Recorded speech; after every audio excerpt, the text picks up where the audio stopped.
Let's get to it, Adam. Carolina and Virginia this weekend. It is a 6:30 kick. If you're watching on TV, it's on the CW. Are you going to tell everybody which channel the CW is on their individual television? Ed, you're going to have to do that work yourself. I do know that here in the Triangle on YouTube TV, it's available. I remember that it was available if you have Spectrum as well, so you're fine. You're good to go.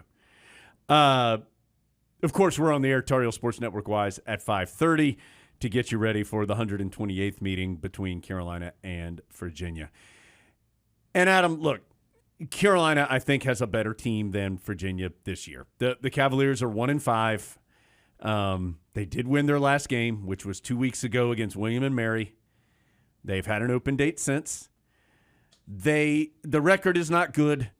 They have within those 5 losses, there is a 1-point loss to James Madison, a 3-point loss to NC State, and a 3-point loss at Boston College. So there have been games that have been competitive and close, but unfortunately for Virginia, none of them have gone the way that they wanted. To me, Adam, this goes to, for the Tar Heels, something that Mack Brown has talked about, which is playing to the standard that you set for yourself. And that's not an unusual conversation in sports. But I think when you get to a point where you feel like you have a good team, and I think Carolina feels like and does have a good team, that if you're playing team X, Y, or Z, it shouldn't matter. It should matter that you know that if you do things A, B, and C, that you're putting yourself in the best position possible to win. And so for Carolina, and I think this will happen to an even larger extent later in the year when they play Campbell here in a couple of weeks, the Tar Heels, I think, are the better team at this point. That doesn't mean that the Tar Heels are going to go out there and mess around and goof off and win by 3 touchdowns. It does mean, though, if Carolina hits that standard of things A, B, and C, of that it feels like is important for it to be good, they're going to have a good chance to win this game. Yeah, it's not the week to be like, hey, Willie Lampkin, have you always wanted to play quarterback? We're going to try Drake at slot. You still have to play, and if you've seen a lot of these Carolina-Virginia games, the South's oldest rivalry, then you know this is sort of atypical of this game because traditionally this is one of the turning points of the season one way or the other. Virginia hasn't beaten an FBS team in over a year. Yeah. So they are having a bit of a struggle, and when you look at their personnel and what their other recruiting offers were, you start to understand why they are where they are. You know, they have had some variability at the quarterback position. It seems like the plan moving forward for them is Monmouth transfer Tony Muskett, who was their starter at the beginning of the year. The plan is for him to start this weekend against Carolina, start for the foreseeable future, and be the guy for the rest of the season. Anthony Calandria, which if you remember, we talked about him when a couple of weeks ago, I was talking about how they have this wild young quarterback. He is that guy. I think ideally Virginia, if you believe what Tony Elliott, their head coach, has said, ideally they don't play him again this year because he's played in 4 games because Muskett was hurt in the first game, injured his left shoulder. So Calandria at this point has played in 4 games. They'd like to keep his redshirt availability. And so if it's like Muskett's helmet comes off or something, they're not going to go to Calandria. Now, if Muskett gets hurt for a longer term, or if I guess the level of play just isn't what Virginia wants, then if they make a long-term change, then you may see this younger player. So that, and this is totally from my viewing of the two. I think Muskett is probably more polished and a safer play right now. I think Calandria's ceiling is higher, but that's the situation that the Cavaliers are in at the moment. They do have 2 really good wide receivers that they throw to a lot. Malachi Fields, who's big guy, 6'4", 220 pounds, and then Malik Washington, who's a Northwestern transfer. He is not a big guy. He's 5'8", 194 pounds. But they are their 2 main targets. I mean, by far, the 2 guys that they throw to the most. Fields has 31 catches on the year. Malik Washington has 44. Nobody else on the team has more than 9. So they're looking for those two guys in the pass game. Their running attack has been okay. They had their best rushing attack of the season last time out, where Paris Jones, a more veteran player, got a majority of the carries 2 weeks ago against William & Mary and went for over 100 yards and did a nice job. Clemson transfer, remember Tony Elliott came from Clemson. Clemson transfer Kobe Pace has also been heavily involved in the run game. So, Adam, I mean, you saw these two teams last year, and it was a very close game. Carolina ended up winning by 3 in Charlottesville with similar players for both sides. I think Virginia's quarterback situation isn't as good right now as it was then. They had Brennan Armstrong still as the quarterback then. I think their defense was a little better last year than it is this year. I just feel like Carolina should win the game if it plays close to its capabilities. Yeah, I think really one of the only variables that you're not completely sure about is the fact that Virginia did have a week off. Right.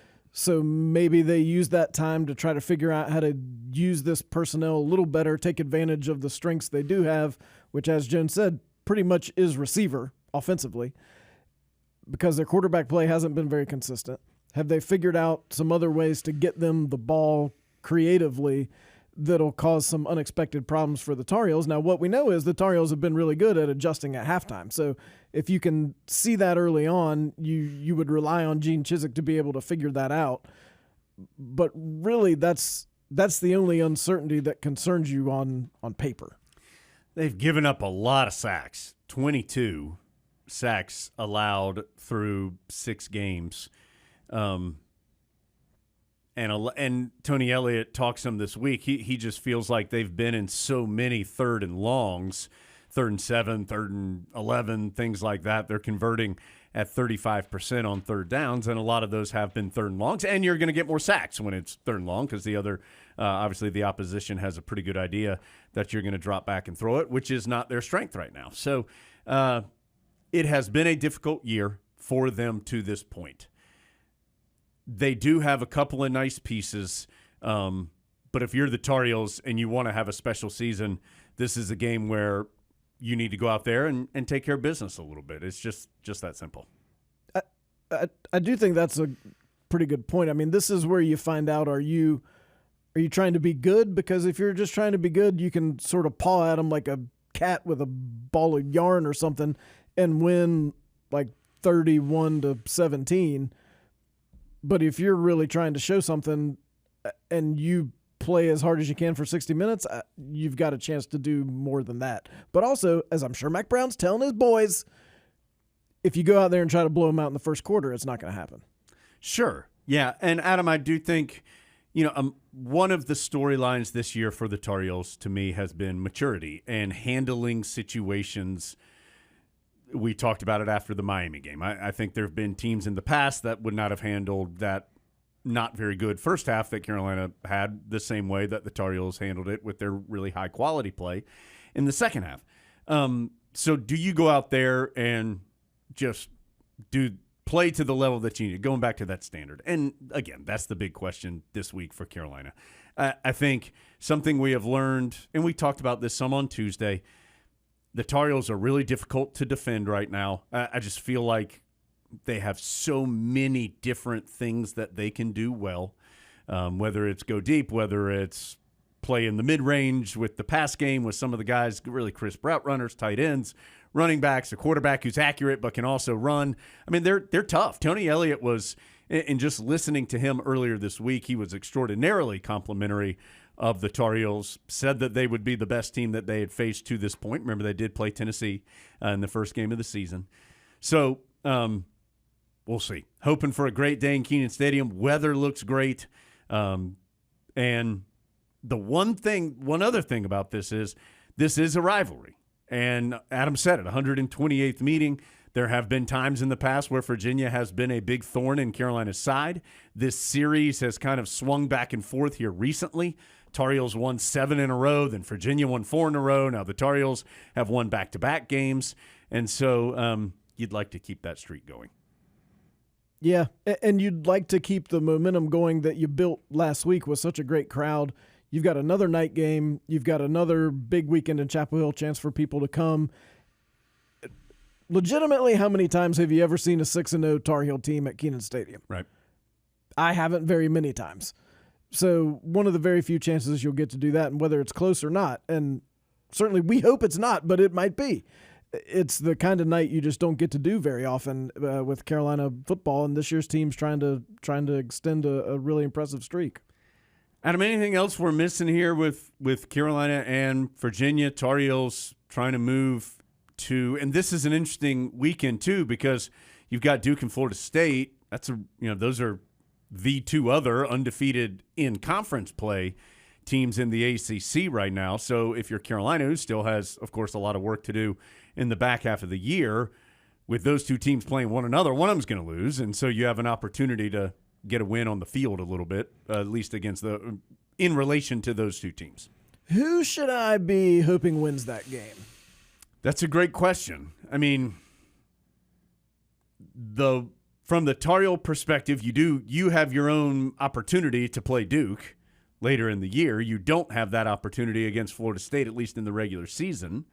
So I guess you could say that it would be beneficial for the Tar Heels, I guess, if Duke won. I guess. I don't know. I mean, I think, Adam, you enjoy your evening in Kenan Stadium and then go and catch the fourth quarter of the Seminoles and the Blue Devils and hopefully enjoy some high-quality football.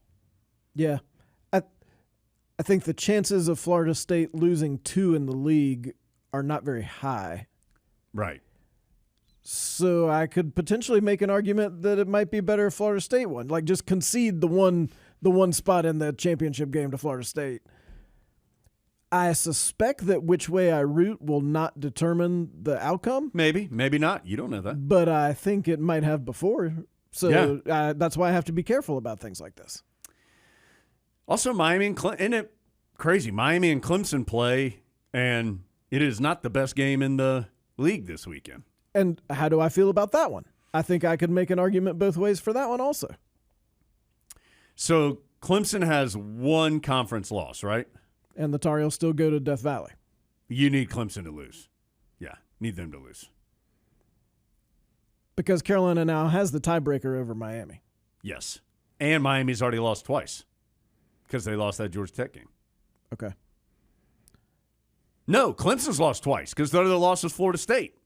In my mind, for some reason, I was thinking Notre Dame. So they already have 2 losses. So maybe I would like the Tigers to win. So maybe you want 7 overtime continuing to play tie. They just both run out of gas. The great thing is going to be if Carolina takes care of business, 2 other teams that are competing with them are definitely going to lose. Right. And so at the end of the day, that's a positive for the 2023 Tar Heels. All right, so the Tar Heels play at 6:30, Kenan Stadium, 5:30, our airtime on the Tar Heels Sports Network.